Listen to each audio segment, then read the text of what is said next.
Let's be very clear right from the jump.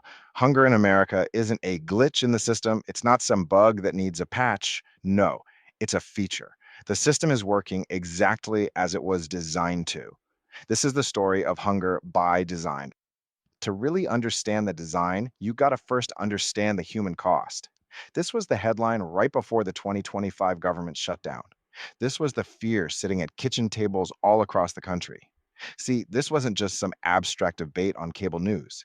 This was a crisis hitting home, literally threatening the food on the table for millions. And this is the scale of that crisis.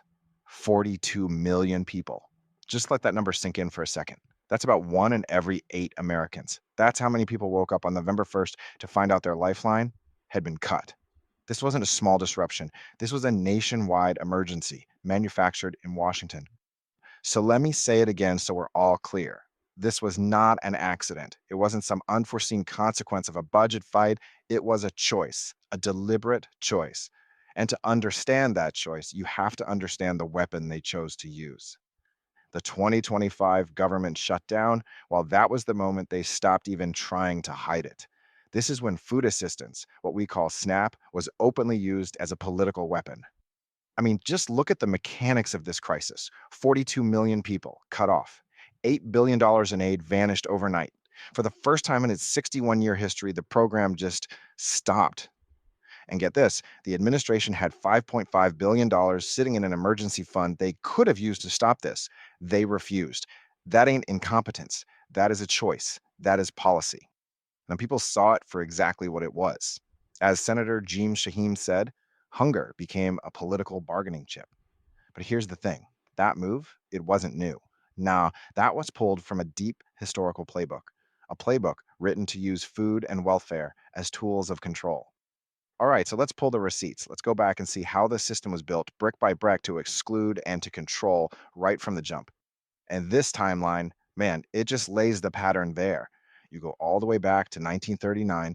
The first food stamps had a buy in rule that just so happened to shut out the poorest black families who couldn't afford it. By the 60s, you had these rules designed specifically to police and break up black families.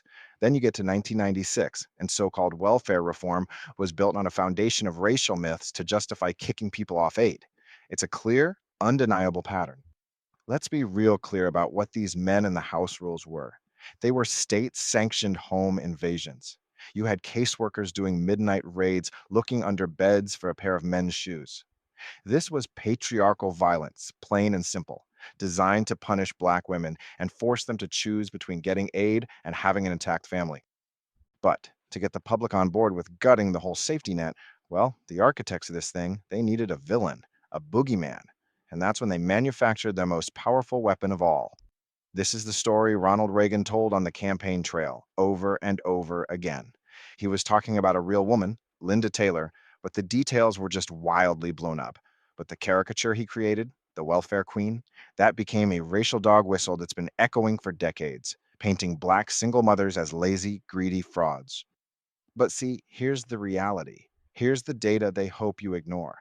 In 2023, white Americans were the single largest racial group getting SNAP benefits.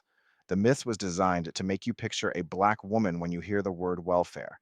But the numbers, they've always told a completely different story.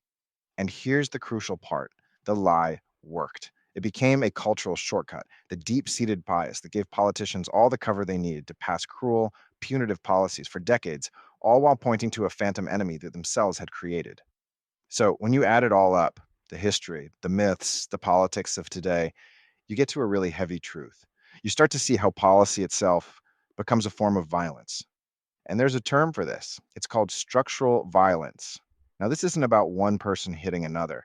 It's about how the system itself, the institutions, the rules, the red tape, is set up to inflict harm on people through neglect and by cutting off the basics.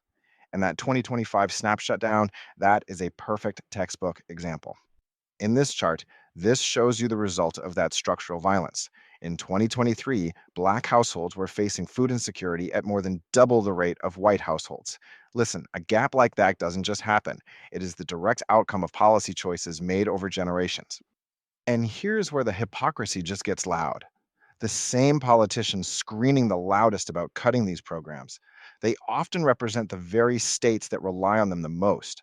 Louisiana, West Virginia, Oklahoma, deep red states, where a whole lot of rural and white families depend on the very benefits their leaders demonize and try to cut. So the next time you hear a debate about SNAP or food stamps, you have to remember this. It is never just about budgets.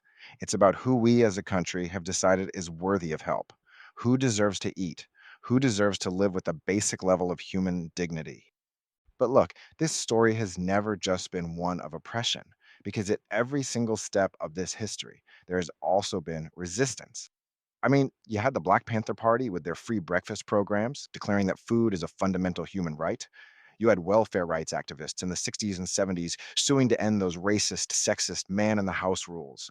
And that fight, it continues today under a simple, powerful idea: food is freedom. Now, everything we've covered here, this is really just the introduction. This is a scratching the surface. The full story, the deep historical research, all the receipts, that's all laid out in the Hunger by Design report. If you really want to understand why the wealthiest nation on earth lets its own people go hungry, the answer is in the design. And to see that full blueprint, you got to explore the report over at reflectivemvs.com. And all of this leaves us with one last essential question. It's a question that reframes this whole thing, not as a debate about charity, but about liberty. How free are you, really, if you are hungry? We have to sit with the answer to that question if we ever hope to break this cycle. The insights are there. The history has been written down. We just have to be willing to see it.